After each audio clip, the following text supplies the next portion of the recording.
you might be very curious about this stuff, what I'm taking on my hand.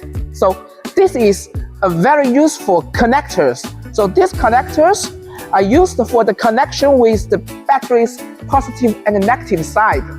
And you can see here, this orange point go with the battery's positive side connection, and the black side go with the battery's negative set connection here.